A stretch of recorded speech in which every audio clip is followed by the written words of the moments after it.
बच्चों नमस्ते। सभी को नमस्कार। कैसे हाल चाल हैं आप लोगों के? बताइए।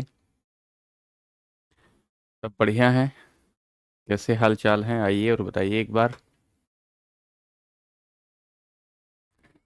सब ठीक चल रही है तैयारी आपकी? Shahul Yadav good afternoon. Very good afternoon.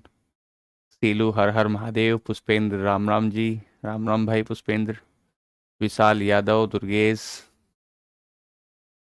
आ, अवधेश कुमार जय भीम भाई। ओमकार जय भीम। विशाल यादव नमस्ते। रेणु यादव नमस्ते। सभी को नमस्ते। बताइए कैसे हाल चाल हैं आप लोगों के?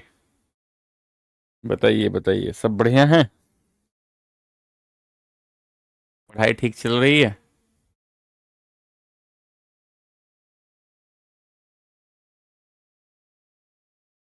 पढ़ाई एकदम ठीक है? चलिए चलिए। और सब बढ़िया। तो पिछली क्लास में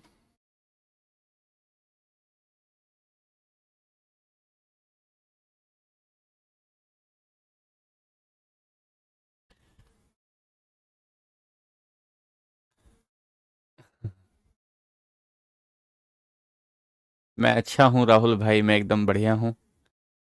आप सब बताइए, आप सब कैसे हैं? मैं एकदम अच्छा हूँ। चलिए, मैं एकदम बढ़िया हूँ, ज़बरदस्त हूँ। चलिए, आइए। तो पिछली क्लास में जब हम लोग कल मिले थे ना, तो कल मैंने आपको दो बातें समझाई थी। एक तो हमने बताया कि बोरबरी ने आपको दो बातें बताई थी कि सर, किसी भी कक्षा में जो इलेक्ट्रॉन का जो वितरण है, इलेक्ट्रॉन का जो विभाजन है, किसी कक्षा में इलेक्ट्रॉन कितने हो सकते हैं। उन्होंने 2n² बताया था कि 2n² जो है, किसी भी कक्षा में इलेक्ट्रॉनों की संख्या 2n² हो सकती है। और दूसरी बात उन्होंने ये बताई थी कि सर, जो सबसे बाहर वाली कक्षा होती है किसी भी इलेक्ट्रॉन की, उसे आप धीरे धीरे ही समझोगे वो क्या कहना चाहते थे। जैसे जैसे हम क्लास में आगे बढ़ेंगे ना, वैसे वैसे हम लोग सारी बातें समझना शुरू कर लेंगे। तो उसकी चिंता आप मत करिएगा कि कोई बात अगर समझ में नहीं आती है तो ऐसा मत सोचिएगा कि ये बात यहीं पर खत्म हो गई है। दरअसल कई बार कंसेप्ट की जो बात होती है वो दूसरे वाले सब्जेक्ट या दूसरे वाले टॉपिक से, सब्जेक्ट नहीं, दूसरे वाले टॉपिक से भी जुड़ी हुई होती है। इसलिए जैसे जैसे हम लोग आगे बढ़ते जाएंगे, वैसे वैसे हम लोग ज्यादा बेहतर तरीके से समझना शुरू कर देंगे। अब देखिए, चुपचाप होकर सुनिए। अब सुनिए, अब चुपचाप होकर। ठीक है? सुनिए सुनिए। अब सुनो, चुपचाप होकर सुनो। ठीक है? क्या कह रहा था? हम लोग परमाणु मॉडल पढ़ रहे हैं। हम लोग परमाणु मॉडल पढ़ रहे हैं। परमाणु के सिद्धांत हम लोग पढ़ रहे हैं, परमाणु मॉडल, जिसे आप लोग एटॉमिक मॉडल कह रहे हैं। एटॉमिक मॉडल कह रहे हैं। और अगर मैं आपका रिवीजन करवाऊं, यदि मैं आपका रिवीजन करवाऊं, तो आप ऐसा देखेंगे, परमाणु मॉडल पढ़ते हुए आपने देखेंगे, आपने थॉमसन का परमाणु मॉडल देखा था। आपने थॉमसन का परमाणु मॉडल देखा। और थॉमसन ने आपको एक बात कही थी। थॉमसन ने आपको एक बात कही थी कि सर, जो इलेक्ट्रॉन होते हैं, इलेक्ट्रॉन इलेक्ट्रॉन धनावेश में धसे होते हैं। मैं रिवीजन करा रहा हूं, पढ़ा नहीं रहा हूं। धनावेश में इलेक्ट्रॉन धसे हुए होते हैं, धसे होते हैं। ये बात यहां पर बताई किसने? थॉमसन ने हमें एक बात बताई। ठीक है बच्चों, एक बार प्लीज आप चुप होकर सुनया करिए। जब आप चुप होकर नहीं सुनेंगे तो कैसे में हम लोग आगे की बातों को समझेंगे। मैंने आपकी बात समझ ली। आप ध्यान से सुने, पढ़ना शुरू करें, बार बार कमेंट ना करें। सुनिए ध्यान से, प्लीज सुनिए। फिर थॉमसन से आगे गए तो आपको एक व्यक्ति मिले, रदरफोर्ड। रदरफोर्ड एक व्यक्ति मिले, और रदरफोर्ड ने नाभिकीय मॉडल दिया। रदरफोर्ड ने न्यूक्लियस मॉडल दिया, नाभिकीय मॉडल दिया। और नाभिकीय मॉडल में रदरफोर्ड ने नाभिकीय मॉडल में नाभिक की खोज कर दी। नाभिक की खोज कर दी। और उसने बताया कि इलेक्ट्रॉन जो है वो नाभिक के चारों तरफ घूमते हैं। इलेक्ट्रॉन नाभिक के चारों तरफ घूमते हैं, कुछ कक्षाएं होती हैं, लेकिन कितनी कक्षाएं होती हैं यह बात नहीं बता पाए थे रदरफोर्ड। यहां से आगे बढ़े तो आगे बढ़ने पर आपको एक व्यक्ति मिले बोहर, और तो बोहर का मॉडल आपने देखा, और बोहर के मॉडल में आपने ये बात बताई कि सर कुछ कक्षाएं होती हैं जिन्हें के एल एम एन कहा जाता है, या इन्हें 1 2 3 4 से भी आप रिप्रेजेंट कर सकते हैं, 1 2 3 4 से भी इन्हें दिखा सकते हैं। ठीक है, अच्छा रेड कलर दिख नहीं रहा है, ठीक है व्हाइट लेते हैं, व्हाइट लेते हैं, व्हाइट।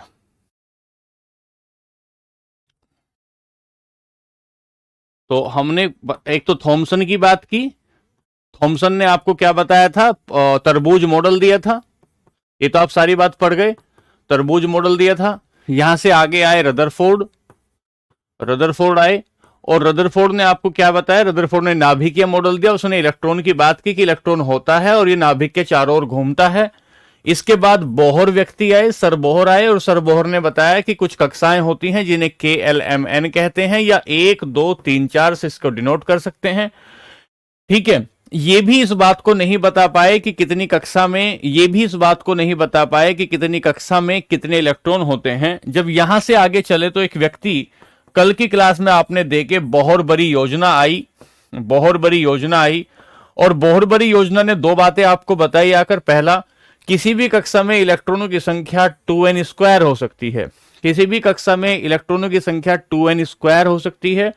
और अगली बात ये बताई, अगली बात ये बताई कि सर बाहर वाली कक्षा में, सबसे बाहर की कक्षा जो होती है, सबसे बाहर की जो कक्षा होती है, उस बाहर की कक्षा में इलेक्ट्रॉन जो है 8 से अधिक नहीं हो सकते, मैक्सिमम 8 इलेक्ट्रॉन हो सकते हैं। यह बात आपने कल तक की क्लास में पढ़ी। यहां से आगे बढ़े तो एक व्यक्ति आए जिसका नाम समरफील्ड हुआ, एक व्यक्ति आए समरफील्ड, उस समरफील्ड का परमाणु मॉडल बताया, और समरफील्ड ने यह बात बताई, समरफील्ड ने यह बात बताई कि सर जो कक्षाएं होती हैं, जो सेल्स होती हैं, उन सेल के भीतर भी कुछ उपकक्षाएं होती हैं।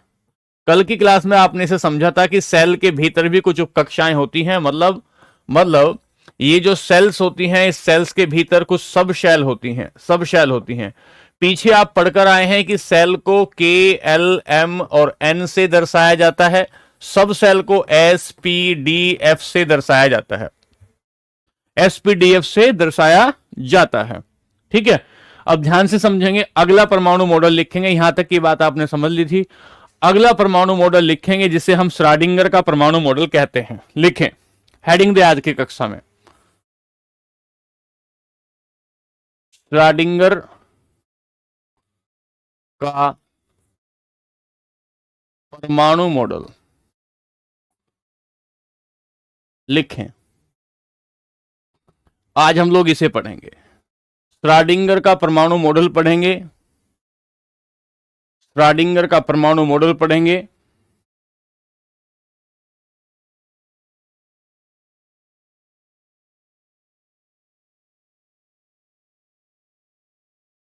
श्रोडिंगर्स एटॉमिक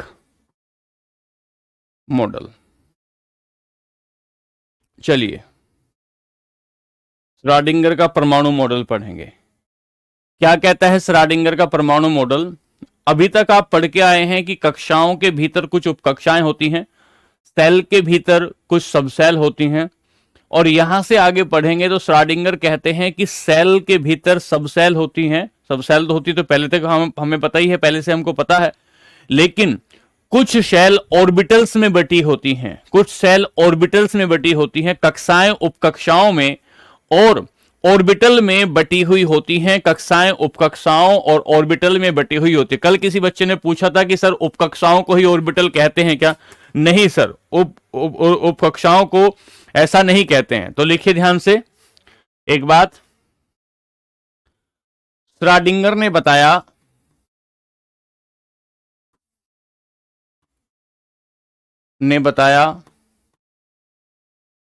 कि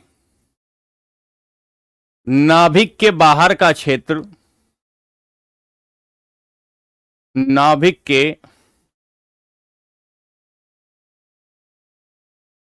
बाहर का क्षेत्र कक्षाओं उपकक्षाओं कक्षाओं उपकक्षाओं नाभिक के बाहर का क्षेत्र कक्षाओं उपकक्षाओं कक्षाओं उपकक्षाओं और कक्षकों में बटा होता है। यह शब्द अब आपको नया मिला है, कक्षकों। कक्षकों में बटा होता है। श्रोडिंगर ने बताया, ये बात तो पहले से पता थी कि नाभिक के बाहर का क्षेत्र कक्षाओं और उपकक्षाओं में बटा होता है। श्रोडिंगर ने आकर एक अलग बात बताई, हाँ लिखना है कि उपकक्षाओं और कक्षाओं में बटा होता है, कक्षकों में बटा होता है।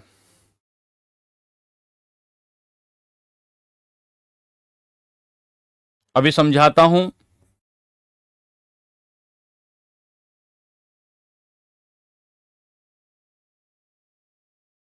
Divided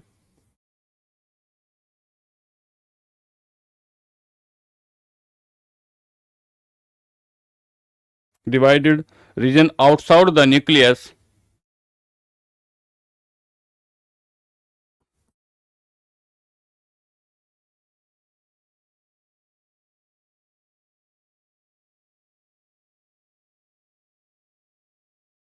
into shell, subshell and orbitals। तो अगर पूछे कि कक्षकों में किसने बांटा, कक्षकों ने किसने बांटा, तो हम बताएंगे कि सर ये बात श्रोडिंगर ने बांटी। अब इसको देखते हैं, आइए इसको समझते हैं। जब इसको समझेंगे तो आप लिखेंगे यहां कक्षाएं, जिसे आप सेल्स कह रहे हैं, फिर उसके बाद लिखेंगे उपकक्षाएं, जिसको आप सब सेल कहेंगे, कक्षाएं उपकक्षाएं, और इसके बाद कहेंगे आप ऑर्बिटल्स, कक्षक, ऑर्बिटल्स। ध्यान से समझे, जरा ध्यान से समझेंगे, चुपचाप होकर ध्यान से समझेंगे। क्या समझेंगे? एक कक्षा होती है जिसे आप के कहते हैं, इसमें उपकक्षा होती है उसे एस कहते हैं। एक कक्षा होती है एल, इसमें जो उपकक्षा होती है इसे एस और पी कहते हैं। अगली कक्षा होती है एम, इसमें उपकक्षाएं 3 होती हैं, एस पी डी होती है। फिर आप कहेंगे एन होता है एन, इसमें 4 उपकक्षाएं होती हैं, एस पी डी एफ होता है। उपकक्षाएं होती हैं जिसमें एस पी डी एफ होता है, एस पी डी एफ होता है। आपने ये बात समझी है? ये बात समझी है यहां तक की बात कि उपकक्षाएं होती हैं, ये एस होता है, ये एस और पी होता है एल में। यहां तक कि कल बात आप समझ गए थे कि एम में जो उपकक्षा होती है एस पी डी होती है, एन की जो उपकक्षा होती है उसमें 4 कक्षाएं हो सकती हैं, एस पी डी एफ। ये बात आपने समझी, कल तक की क्लास में आपने ये बात समझी थी। ठीक है, कल तक की क्लास में आपने ये बात समझी थी। अब आप यहां से आगे चलेंगे। जब आप यहां से आगे चलेंगे तो आप ये देखेंगे जो उपकक्षक होते हैं एस कक्षा में, यहां लिखेंगे एस कक्षा में आने वाले जो इलेक्ट्रॉन हैं, एस कक्षा में जो आने वाले इलेक्ट्रॉन हैं उनकी संख्या 6 है, उनकी संख्या 6 है। पी कक्षा में आने वाले इलेक्ट्रॉनों की संख्या, इसकी संख्या माफ कीजिएगा 2 है। एस कक्षा में कितने इलेक्ट्रॉन आ सकते हैं? 2। पी कक्षा में कितने इलेक्ट्रॉन आ सकते हैं? 6। फिर आपने डी की बात की थी, डी कक्षा में कितने इलेक्ट्रॉन आ सकते हैं? 10। और फिर आपने एफ की बात की थी, एफ की कक्षा में कितने इलेक्ट्रॉन आ सकते हैं? 14। अब हम कक्षकों की जब हम बात करेंगे तो इन्हें हमें कक्षकों में बांटना है, इन्हें हमें कक्षकों में बांटना है। कैसे बांटना है? उन्होंने कहा कि सर एस जो उपकक्षा होती है उसमें एक उपकक्षक होता है, एस उपकक्षा में एक कक्षक होता है, एस उपकक्षा में एक कक्षक होता है, और इस कक्षक को इन्होंने ऐसे दिखाया, ऐसे। और इसमें कितने इलेक्ट्रॉन होते हैं? 2 इलेक्ट्रॉन होते हैं। कितने इलेक्ट्रॉन होते हैं? 2। एक घूमता है ऊपर की तरफ और एक घूमता है नीचे की तरफ। दोनों के घूमने की दिशा अलग अलग होती है। दोनों के घूमने की दिशा अलग अलग होती है। एक बात हो गई। दूसरी बात, यहां से आगे चलेंगे। पी कक्षा में 3 उपकक्षक होते हैं। पी कक्षा में ऑर्बिटल जो है, पी उपकक्षा जो है, पी सब सेल में 3 ऑर्बिटल्स होते हैं। 3 ऑर्बिटल्स होते हैं और इन 3 ऑर्बिटल्स को ऐसे दर्शाया जाता है। 3 छोटे छोटे कमरे होते हैं, ऐसे होते हैं। और इनमें नंबर ऑफ इलेक्ट्रॉन कितने आते हैं? इनमें नंबर ऑफ इलेक्ट्रॉन आते हैं आपके 6। नंबर ऑफ इलेक्ट्रॉन आते हैं 6। ये जो चिन्ह मैं आपके लगा रहा हूं, चिन्ह जो आपके लगा रहा हूं, ये चिन्ह दिखा रहे हैं कि एक की दिशा ऊपर की तरफ है, एक की दिशा नीचे की तरफ है। अगली बात सुने ध्यान से, पहले कमेंट पे ध्यान ना दे, पहले लिखने पर समझने पर ध्यान दे, ठीक है। अगली बात आई कि जो आपके ये कक्षक, जो डी आपकी उपकक्षा होती है, इसमें कक्षकों की संख्या 5 होती है। कक्षकों की संख्या 5 होती है, ऑर्बिटल्स की संख्या 5 होती है। और इन 5 ऑर्बिटल्स में जो इलेक्ट्रॉनों की संख्या होती है वो 10 होती है। और उनको ऐसे दर्शाते हैं, एक की गति नीचे से ऊपर की तरफ है और दूसरे की गति ऊपर से नीचे की तरफ है। फिर एफ उपकक्षा में 14 इलेक्ट्रॉन होती हैं। एफ उपकक्षा में 14 इलेक्ट्रॉन होते हैं और ये जो 14 इलेक्ट्रॉन होते हैं ये 7 ऑर्बिटल में बटे होते हैं। कितने ऑर्बिटल में? हां, केवल इलेक्ट्रॉन 7 ऑर्बिटल में बटे होते हैं। तो ये जो 7 ऑर्बिटल हैं इनको हम ऐसे डिवाइड करते हैं। 7 ऑर्बिटल को हम ऐसे डिवाइड करते हैं, 2 3 4 5 6 7, ठीक है। इलेक्ट्रॉन कितने आएंगे इसमें? इलेक्ट्रॉन इसमें आते हैं आपके 7, 14 इलेक्ट्रॉन आते हैं 7 में। और इनकी दिशा इस तरीके से होती है।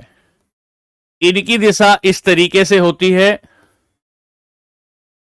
आप ध्यान से दें, 1 2 3 4 5 6 7।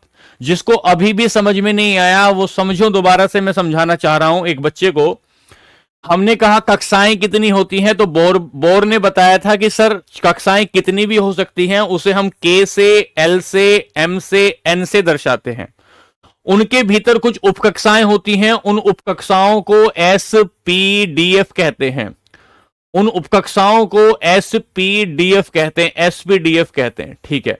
श्रोडिंगर आए, श्रोडिंगर ने कहा कि केवल ये इतनी सी बात नहीं है, उपकक्षाएं भी कक्षकों में बटी हुई हो सकती हैं। मतलब ऐसा कहा कि नाभिक के बाहर वाला जो क्षेत्र होता है वह ना केवल कक्षाओं में बल्कि उपकक्षाओं में और कक्षकों में डिवाइड होता है। कक्षकों में डिवाइड होता है।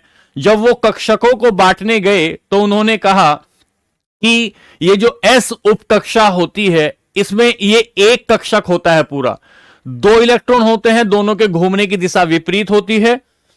उसके बाद अगला उपकक्षक होता है जिसमें पी कक्षा में 6 इलेक्ट्रॉन होते हैं, तो 3 उपकक्षक होंगे, एक उपकक्षक में 2 इलेक्ट्रॉन आएंगे। डी उपकक्षा में 5 आपके कक्षक होंगे जिनमें 10 इलेक्ट्रॉन भरे जाएंगे।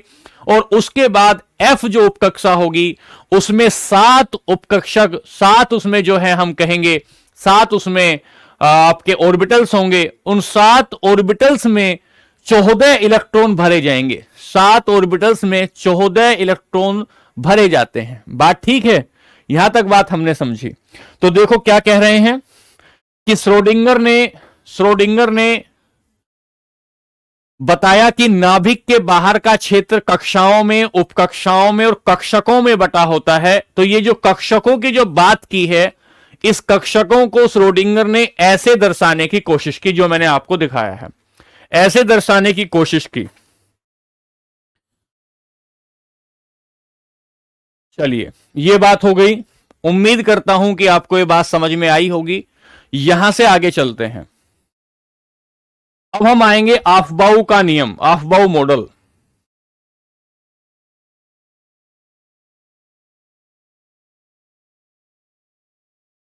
आफबाउ का नियम। आफबाउ कोई व्यक्ति नहीं है।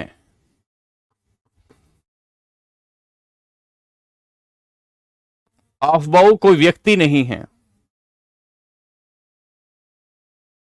ऑफबाउ का नियम, चलिए बात ठीक है, सीलू ठीक है, विवेक सही है।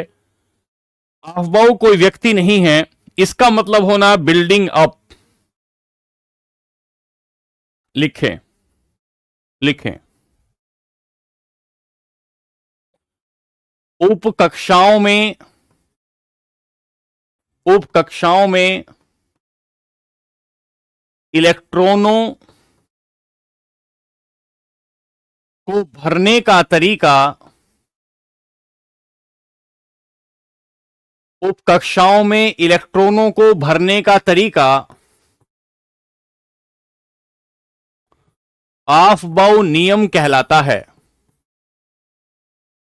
ऑफबाउ नियम कहलाता है।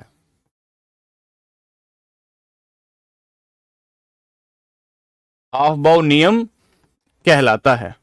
उपकक्षाओं में, उपकक्षाओं में इलेक्ट्रॉनों को भरने का तरीका, इलेक्ट्रॉनों को भरने का तरीका ऑफबाउ नियम कहलाता है। यह नियम ऐसा है कि अगर आप इसे सीख जाते हैं तो यह केमिस्ट्री की, पूरी केमिस्ट्री की रीढ़ है, पूरी केमिस्ट्री की रीढ़ है।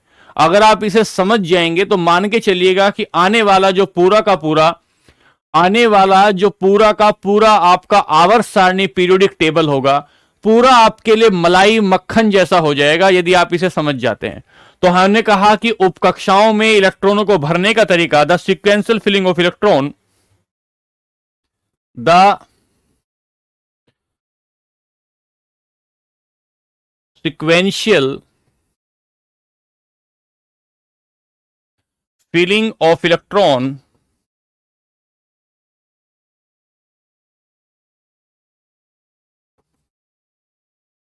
in orbits is called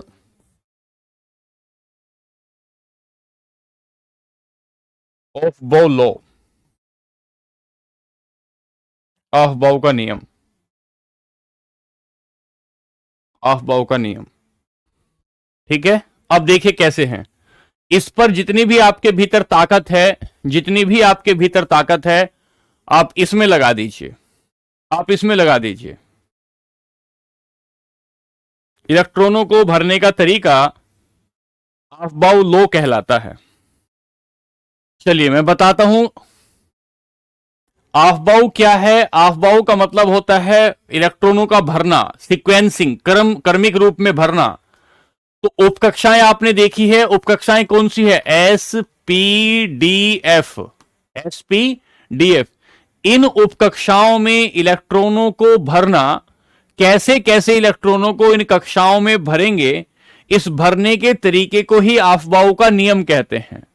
ऑफबाउ का नियम कहते हैं उपकक्षकों में, हां ऑर्बिट्स में, उपकक्षकों में, ऑर्बिट नहीं सब सेल में, राहुल कश्यप सब सेल में कैसे कैसे भरेंगे, इनको भरने का तरीका ही ऑफबाउ नियम कहता है। सुनो ध्यान से, चुप हो गए सुनो, बहुत ध्यान से सुनना, बहुत अच्छा कंसेप्ट है, देखिए ध्यान से। उपकक्षक कितने होते हैं? उपकक्षक या सब शेल, उपकक्षा कहें या सब शेल कहें, कितनी है? ये 4 हैं और इनके नाम क्या क्या हैं? S P D F, S P D F, S P D F, ठीक है। अच्छा, अब ये जो एसपीडीएफ है, इस एसपीडीएफ में, एसपीडीएफ में एस में कितने इलेक्ट्रॉन आ सकते हैं? एस में इलेक्ट्रॉन आ सकते हैं 2, पी में कितने इलेक्ट्रॉन आ सकते हैं? 6, डी में कितने इलेक्ट्रॉन आ सकते हैं? 10, और एफ में कितने इलेक्ट्रॉन आ सकते हैं? 14। लेकिन ये किस किस तरीके से आएंगे, ये किस किस तरीके से आएंगे, ये समझने के लिए, ये समझने के लिए हमें ऑफबाउ का नियम समझना होगा। ध्यान से, ध्यान से समझना होगा, ऑफबाउ का नियम ध्यान से समझना होगा। जैसे मैं आपको बता रहा हूं, जैसे मैं आपको बता रहा हूं, आप वैसे वैसे सुनिए, ध्यान से वैसे सुने, देखो ध्यान से। उपकक्षाओं में इलेक्ट्रॉनों को भरने का तरीका ऑफबाउ का नियम कहलाता है, यह बात हमने पढ़ी।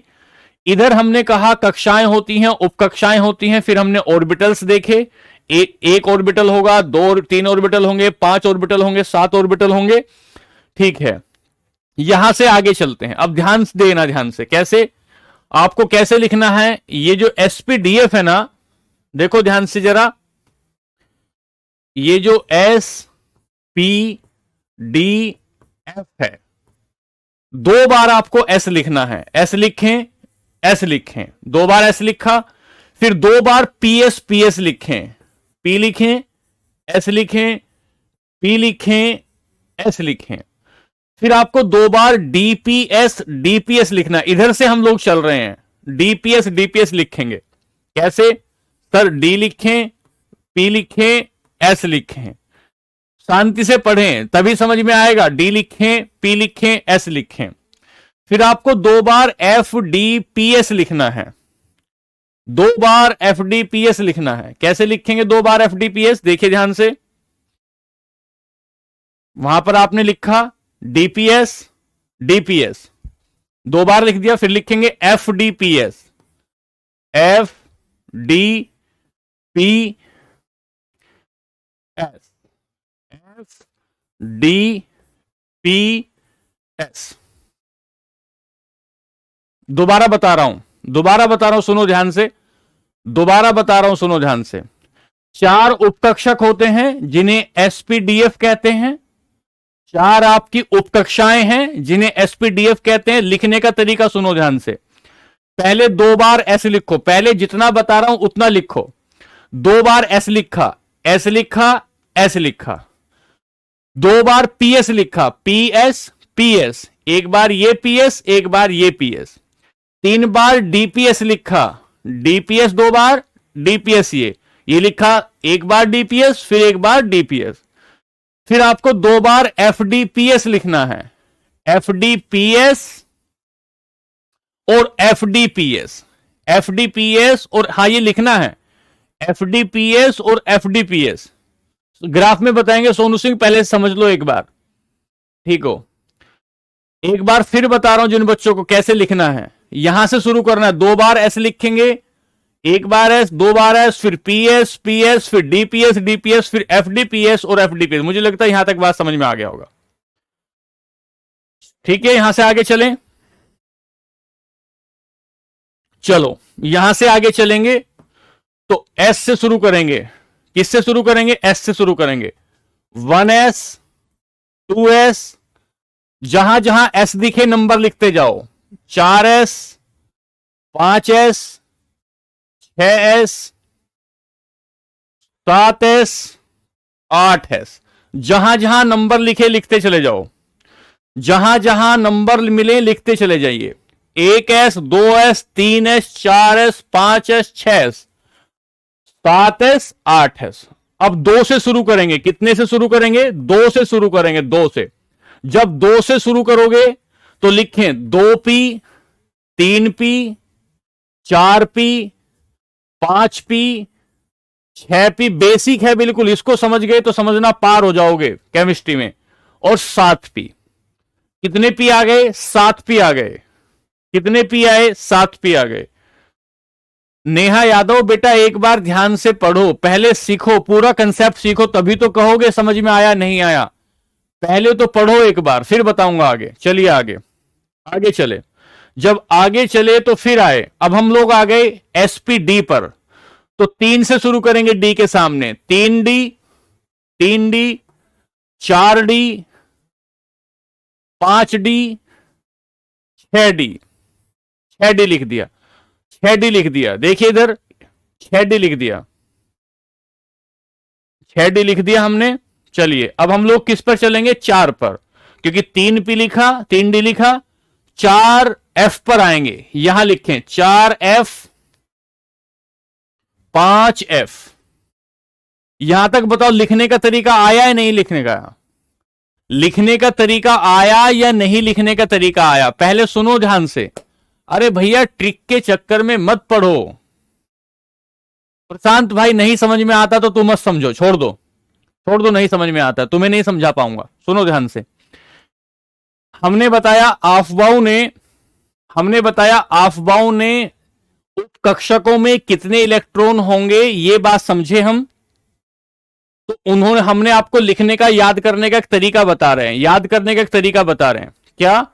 पहले 2 बार एस लिखो, 2 बार एस लिखो, उसके बाद पीएस पीएस लिखो, उसके बाद डीपीएस डीपीएस लिखो, उसके बाद एफडीपीएस एफडीपीएस लिखो, एफडीपीएस एफडीपीएस लिखो। एक बात होगी।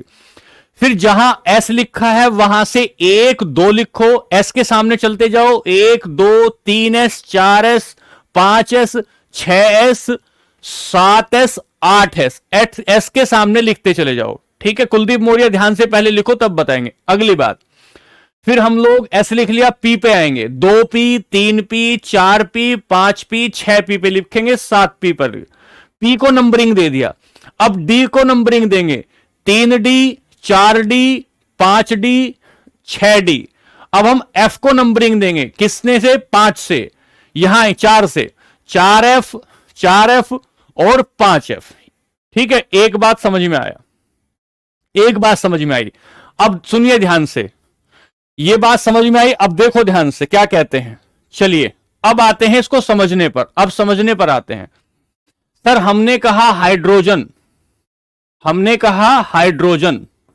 अब देखते हैं कि हाइड्रोजन के इलेक्ट्रॉन को हम लोग कैसे सजाते हैं, हाइड्रोजन के इलेक्ट्रॉन को कैसे सजाएंगे। ठीक है सर, हाइड्रोजन आए, हाइड्रोजन का परमाणु क्रमांक एटॉमिक नंबर कितना होता है?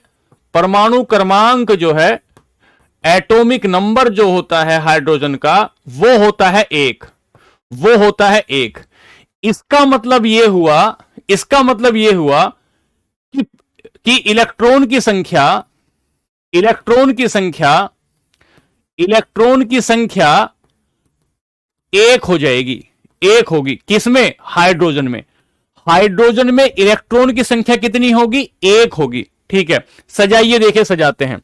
सबसे पहली कक्षा कौन सी होगी? सबसे पहली कक्षा का नाम होगा 1s। सबसे पहली उपकक्षा का नाम क्या होगा? 1s। भरते हैं, भरते हैं। तो मान लेते हैं ये हाइड्रोजन है, इस हाइड्रोजन की हमने एक कक्षा बनाई, इस कक्षा का नाम क्या हुआ? 1s। हाइड्रोजन के पास कितने इलेक्ट्रॉन हैं? हाइड्रोजन के पास कितने इलेक्ट्रॉन हैं? 1 इलेक्ट्रॉन है। तो ऐसे लिखा जाएगा 1s1, 1s1। एस कक्षा में कितने इलेक्ट्रॉन आ सकते हैं? एस कक्षा में कितने इलेक्ट्रॉन आ सकते हैं? एस कक्षा में अधिकतम 2 इलेक्ट्रॉन आ सकते हैं, अधिकतम 2 इलेक्ट्रॉन आ सकते हैं। है कितने एस कक्षा में? अभी 1 इलेक्ट्रॉन है। कितना है? अभी 1 इलेक्ट्रॉन है। इसका मतलब एस कक्षा में अभी 1 इलेक्ट्रॉन और आ सकता है, 1 इलेक्ट्रॉन और आ सकता है। एक एग्जाम्पल तो हुआ ये, एक एग्जाम्पल तो हुआ ये। अगला एग्जाम्पल लेंगे, एग्जाम्पल 10 एग्जाम्पल लेंगे, चिंता ना करो। दूसरा लेते हैं, लिथियम लेते हैं। लिथियम, लिथियम का परमाणु क्रमांक कितना है? लिथियम का परमाणु क्रमांक 3 है। लिथियम का परमाणु क्रमांक 3 है, तो इलेक्ट्रॉनों की संख्या ये क्या है? ये लिथियम है। कई बच्चे ऐसे हैं जिनको यही नहीं पता ये क्या है, ये लिथियम है। इसमें इलेक्ट्रॉन की संख्या कितनी है? इलेक्ट्रॉन की संख्या, नंबर ऑफ इलेक्ट्रॉन इसमें 3 है, नंबर ऑफ इलेक्ट्रॉन इसमें 3 है। अच्छा इधर देखो, तो इधर देखो, ये कहता है ये वाला नियम कि ये जो एस कक्षा में कितने इलेक्ट्रॉन आ सकते हैं? एस कक्षा में कितने इलेक्ट्रॉन आ सकते हैं? 2 आ सकते हैं, 2 आ सकते हैं।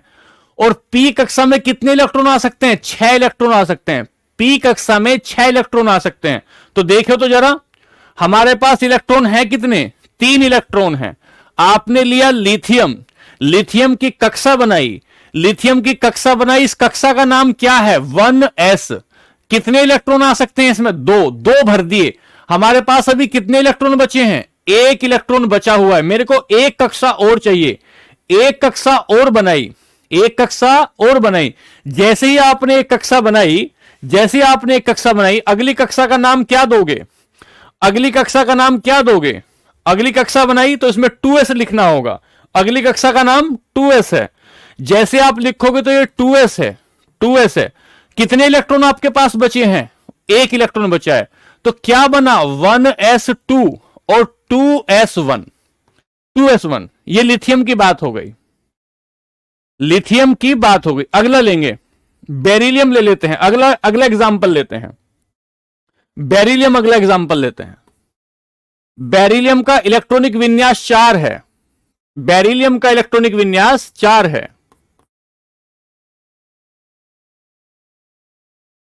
मान लेते हैं बेरिलियम लिया आपने, बेरिलियम लिया तो बेरिलियम को भरने के लिए आपने पहली कक्षा भरी, पहली कक्षा का नाम 1s है। कितने इलेक्ट्रॉन भरोगे? 1s2 भरोगे, 1s2 भरोगे पहली कक्षा में। बात समझ पा रहे हो क्या? ठीक है सर। दूसरी कक्षा आपने ली, दूसरी कक्षा में कौन कौन आते हैं? p और s आते हैं, दूसरी कक्षा में p और s आते हैं, तो 2s2 हो गया, 2s2 हो गया, 2s2 हो गया।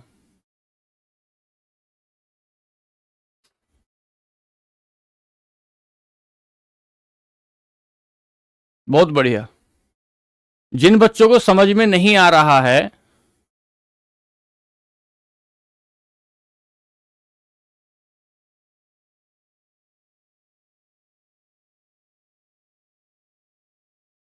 सुनो ध्यान से, देखो इधर। पहली कक्षा लेंगे 1s, दूसरी कक्षा लेंगे 2s, दूसरी कक्षा लेंगे 2s, तीसरी कक्षा 2p, तीसरी कक्षा 3x, चौथी कक्षा 3p। किसके हिसाब से कक्षाएं लेंगे? ये कक्षाएं किसके हिसाब से लेंगे? ये कक्षाएं लेंगे हम लोग इलेक्ट्रॉनों की संख्या के आधार पर, इलेक्ट्रॉनों की संख्या के आधार पर। क्या कोई बता सकता है बोरोन का परमाणु क्रमांक कितना है? क्या कोई बता सकता है बोरोन का परमाणु क्रमांक कितना है? बोरोन का देखो ध्यान से,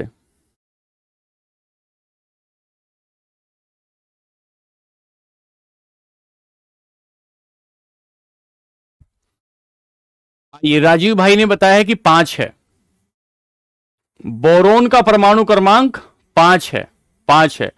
तो इसमें इलेक्ट्रॉनों की संख्या कितनी है? इलेक्ट्रॉनों की संख्या 5 हो गई। कोई भरकर बता सकता है क्या? मैंने आपको 2 एग्जाम्पल दे दिए, 2 एग्जाम्पल दे दिए मैंने। क्या कोई भर के बता सकता है कि कैसे भरेंगे? कोई भर के बता सकता है कैसे भरेंगे? हां सर, सर ये आपका बोरोन है। पहली कक्षा जिसका नाम क्या होगा? पहली कक्षा जिसका नाम 1s होगा, पहली कक्षा जिसका नाम 1s होगा। कितने इलेक्ट्रॉन आ जाएंगे? 2 आ जाएंगे। इलेक्ट्रॉन कितने आए? 2 आए, 2 आए। ठीक है। दूसरी कक्षा, इस कक्षा का नाम 2s होगा, दूसरी उपकक्षा इसका नाम 2s होगा, 2s होगा। बहुत बढ़िया, बहुत अच्छे। इस 2x में कितने इलेक्ट्रॉन आ सकते हैं? 2 आ सकते हैं। हमारे पास इलेक्ट्रॉन है कितने? 5। अब हमें तीसरी कक्षा बनानी पड़ेगी। इस कक्षा का नाम क्या होगा? 2p। कक्षा का नाम क्या होगा? 2p। इलेक्ट्रॉन कितना बचा हमारा? 1। तो सूत्र क्या बना? 1s2 2s2 2p1, 2p1। देखो ध्यान से, इसको ध्यान रखना, एक बार इसको ध्यान देना। देखो इधर, देखो इधर। पहली कक्षा 1s, कितने इलेक्ट्रॉन आए? 2। दूसरी कक्षा 2s, 3। तीसरी कक्षा 2p, तीसरी। बहुत बढ़िया, बहुत अच्छे, बहुत बढ़िया। अब समझ में आ रहा है बच्चों को, बहुत अच्छे। चलिए अगला एक और लेंगे एग्जाम्पल। आज की क्लास इसी पर लगा रहे हैं। बोरोन से अगला क्या आएगा? कार्बन। बोरोन से अगला लेते हैं कार्बन। बोरोन से अगला बच्चों कार्बन लेंगे। कार्बन, कार्बन का परमाणु क्रमांक कितना? 6। कार्बन का परमाणु क्रमांक कितना? 6 है, 6 है। भर के चलते हैं 6 को। ठीक है, 6 भरते हैं। हमने भरा कार्बन। कार्बन में पहली कक्षा का नाम क्या हुआ? 1s। पहली कक्षा का नाम 1s, दूसरी कक्षा का नाम 2s, 2s। पहली कक्षा में कितने भर दूं? 2 भर दिया आपने। दूसरी कक्षा में कितने भरोगे? 2 भर दिए। तीसरी कक्षा का नाम क्या होगा? बताओ, तीसरी कक्षा का नाम क्या होगा? तीसरी कक्षा का नाम होगा सर 1p, 1p। कितने इलेक्ट्रॉन भरे हुए हैं आपके पास? 2 इलेक्ट्रॉन बचे हुए हैं। तो ये दोनों के इलेक्ट्रॉन कहां भर दूं? यहां भर दूं। सूत्र क्या बनेगा? 1s2 2s2 1p2, 1p2, बहुत बढ़िया। 2p2, माफ कीजिए 2p2, 2p2, 2p2, 2p2, 2p2। देखो यहां पर, इधर देखो, पहली कक्षा क्या है, देखो 1s 2s और बड़ा लेते हैं, कार्बन से आगे लेते हैं, इस बार नाइट्रोजन लेते हैं, इस बार हम लोग नाइट्रोजन लेते हैं। चलिए, नाइट्रोजन का परमाणु क्रमांक कितना है, नाइट्रोजन का परमाणु क्रमांक 7 है। कोई बच्चा भर के दिखाएगा, कोई बच्चा, हां बिल्कुल बिल्कुल, सपना 2 आ गया, कोई बच्चा भर के दिखाएगा। नाइट्रोजन का परमाणु क्रमांक कितना है, अरे सब बताएंगे अमृता, तुम चुपचाप होके सुनो तो सही बेटा, सब बताएंगे बहुत अच्छे से। 7 पे 7 को भरते हैं, 7 को भरेंगे, ठीक है सर, नाइट्रोजन का 7 भरना है। पहली कक्षा का नाम क्या है सर, 1s। दूसरी कक्षा का नाम क्या है सर, 2s। तीसरी कक्षा का नाम क्या है सर, 2p। चलो भरते हैं इलेक्ट्रॉन, कितने इलेक्ट्रॉन भरने हैं हमें इसमें, हमें इसमें भरने हैं सर 7 इलेक्ट्रॉन। एस कक्षा में कितने आ सकते हैं, 2 आ सकते हैं। पी कक्षा में कितने आ सकते हैं, 2 आ सकते हैं। इसमें तो 6 आ सकते हैं, लेकिन हमारे पास है कितने, केवल 3 है। सूत्र क्या बनाऊं, 1s2, 2s2, 2s2, 2p3, 2p3। बहुत बढ़िया, बहुत अच्छे। इस बार तो 90% बच्चों को समझ में आ गया। एक और लेंगे, एक और लेंगे, इस बार 90% से ज्यादा बच्चों को समझ में आ गया। ठीक है, कुछ बच्चे खामाखाई तेज बन रहे हैं, अरे विश्वनाथ भाई बच्चों को समझने दो, ये बता दो वो बता दो। 8 नंबर पर आते हैं सर, 8 नंबर पर आते हैं सर। इससे नाइट्रोजन से आगे चलेंगे तो ऑक्सीजन पर आए, नाइट्रोजन से आगे चले तो ऑक्सीजन पर आए, ऑक्सीजन पर, ठीक है सर, ऑक्सीजन पर आते हैं। जब ऑक्सीजन पर आते हैं तो हमारे पास ऑक्सीजन में पहली भरने कितने हैं, हमें 8 भरने, 8 भरने हैं, ठीक है। पहली कक्षा में आए, कक्षा का नाम 1s। दूसरी कक्षा में आए, कक्षा का नाम 2s। तीसरी कक्षा में आए, कक्षा का नाम 2p, 2p। इलेक्ट्रॉन भर दो इसमें, इलेक्ट्रॉन भर दो सर। कितने इलेक्ट्रॉन भरोगे, पहली में कितने आ सकते हैं, 2। 2s में कितने आ सकते हैं, 2 आ सकते हैं सर। इसमें p में कितने आ सकते हैं, 6 आ सकते हैं। p में 6 आ सकते हैं, 6, ठीक है। 2 2 4 आपने और यहां भर दिए 4, तो क्या हो गया, 2, ये लिखेंगे 1s2, 1s2, 2s2, 2p4, 2p4। अब मुझे लगता है आपको बात समझ में आई, बात समझ में आई, ठीक है। अब सुनो ध्यान से मेरी बात, सुनो ध्यान से, अब अगली बात सुनो ध्यान से, अगली बात, इसकी सबसे बाहरी कक्षा में कितने इलेक्ट्रॉन है, अरे चुपचाप होके सुनो निकम्मो, सुनो ध्यान से। इसकी सबसे बाहरी वाली कक्षा में कितने इलेक्ट्रॉन हैं, बताओ, सबसे बाहर वाली कक्षा में कितने इलेक्ट्रॉन हैं इसके 4 इलेक्ट्रॉन है, 4 इलेक्ट्रॉन है। इसकी सबसे बाहरी वाली कक्षा में कितने हैं, 3 इलेक्ट्रॉन हैं। इसकी सबसे बाहर वाली कक्षा में कितने हैं, 2 हैं। इसकी सबसे बाहर वाली कक्षा में कितने हैं, 1 है। इसकी सबसे बाहर वाली कक्षा में इलेक्ट्रॉन कितने हैं, 2 हैं। इसकी सबसे बाहर वाली कक्षा में इलेक्ट्रॉन कितना है, 1 है। अब सुनो ध्यान से, और इसकी सबसे बाहर वाली कक्षा में इलेक्ट्रॉन कितना है, 1 इलेक्ट्रॉन। आपने तो यह बताया था कि किसी भी कक्षा में, किसी भी कक्षा की, किसी भी नाभिक की, परमाणु की सबसे बाहर वाली जो कक्षा होती है, किसी परमाणु की सबसे बाहर वाली जो कक्षा होती है, उसमें 8 इलेक्ट्रॉन होने चाहिए, 8 इलेक्ट्रॉन होने चाहिए। तो जिस जिसके पास 8 इलेक्ट्रॉन नहीं है, जिस जिसके पास बाहरी कक्षा में 8 इलेक्ट्रॉन नहीं है, वो या तो इन्हें देगा, जैसे ये 1 दे सकता है, 1 ले सकता है, ये 1 दे सकता है, 1 ले सकता है, ये 2 दे सकता है, 2 ले सकता है, 1 दे सकता है, 1 ले सकता है, 2 दे सकता है, 2 ले सकता है, 3 दे सकता है, 3 ले सकता है, 4 दे सकता है, 4 दे सकता है। जितने सबसे बाहर वाली कक्षा में, सबसे बाहर वाली कक्षा में जितने इलेक्ट्रॉन होते हैं, उन्हें संयोजक इलेक्ट्रॉन कहते हैं। उन्हें संयोजक इलेक्ट्रॉन कहते हैं। किसी भी परमाणु की सबसे बाहर वाली कक्षा में जितने इलेक्ट्रॉन होते हैं उन्हें संयोजक इलेक्ट्रॉन कहते हैं। चलिए लिखें, लिखें। अब हेडिंग दें, हेडिंग दें।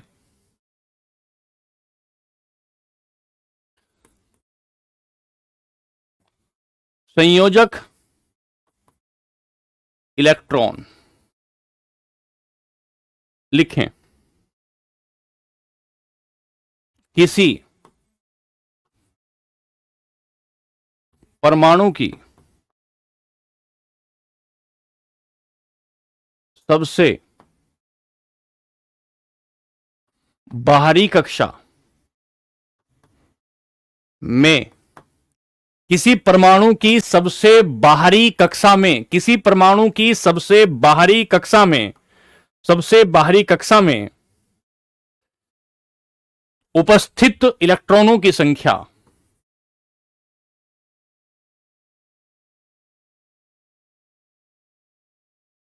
उपस्थित इलेक्ट्रॉनों की संख्या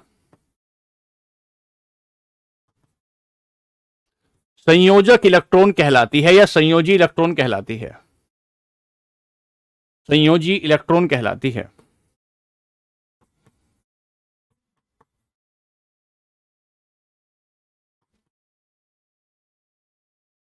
लिखें, the number of electron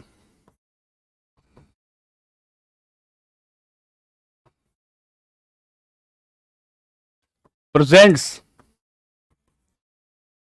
in outermost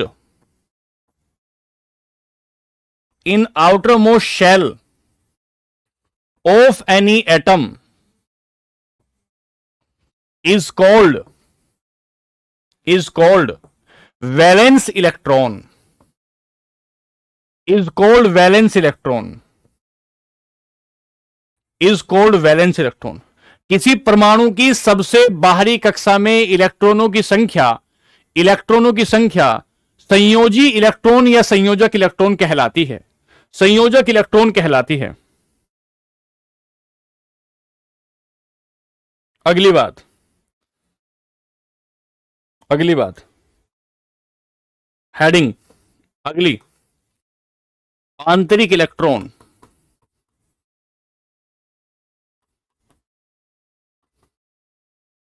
core electron,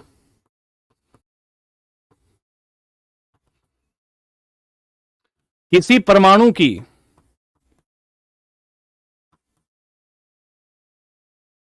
भीतरी कक्षाओं में, किसी परमाणु की भीतरी कक्षाओं में उपस्थित इलेक्ट्रॉनों की संख्या को, उपस्थित इलेक्ट्रॉनों की संख्या को भीतरी इलेक्ट्रॉन कहते हैं, आंतरिक इलेक्ट्रॉन कहते हैं।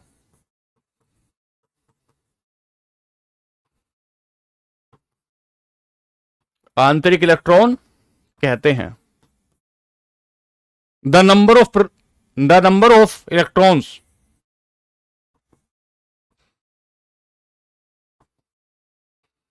presents in inner shell of an atom is called inner electron। बहुत ध्यान से सुने, ये रीड है। दीपक भाई कह रहे हैं आपको पढ़ाना भी आता है या हमारी जिंदगी खराब करने आए हो? अच्छा ठीक है दीपक भाई, थैंक यू, आपके कमेंट के लिए थैंक यू। आंतरिक इलेक्ट्रॉन, ठीक है। अब एक शब्द और लिखो जिसका नाम है संयोजकता। संयोजकता, संयोजकता। और यहां से आपकी केमिस्ट्री को पढ़ाना शुरू करूंगा मैं। अभी केमिस्ट्री पढ़ानी शुरू नहीं की है, यहां से केमिस्ट्री को पढ़ाना शुरू करूंगा। लिखेंगे संयोजकता, लिखें संयोजकता। किसी परमाणु की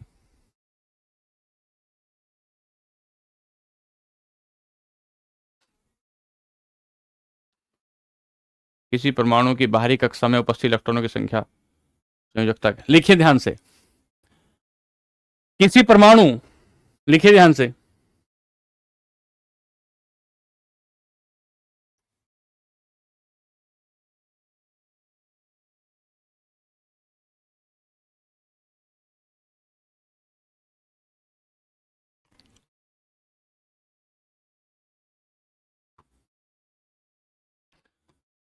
किसी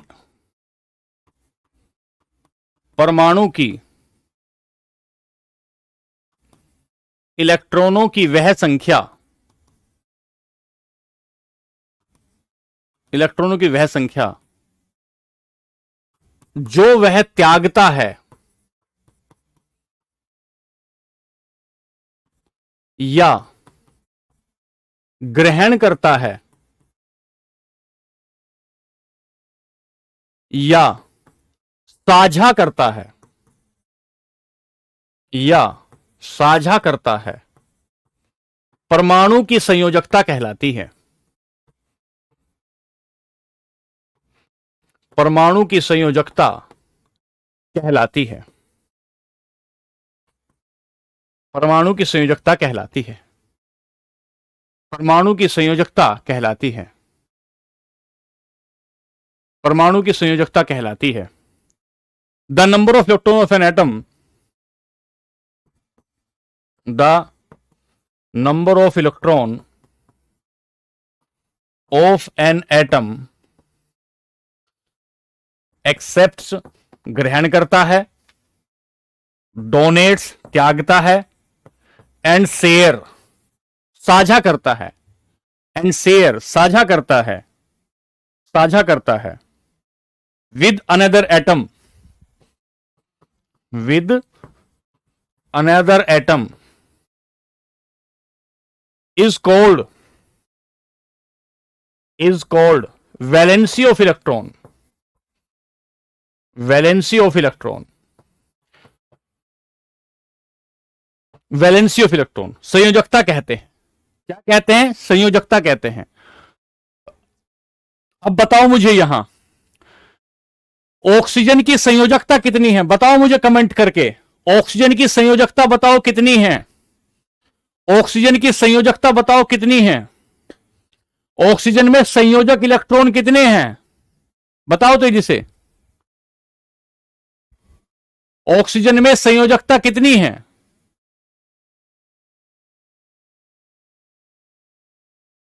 4 है, 4 है, 4 है। बहुत बढ़िया सर। नाइट्रोजन की संयोजकता कितनी है? 3 है। नाइट्रोजन की संयोजकता 3 है। सर कार्बन की माफ कीजिएगा, इधर उसकी 4 हुई, इसकी 3 हुई। बताऊंगा कल की क्लास में।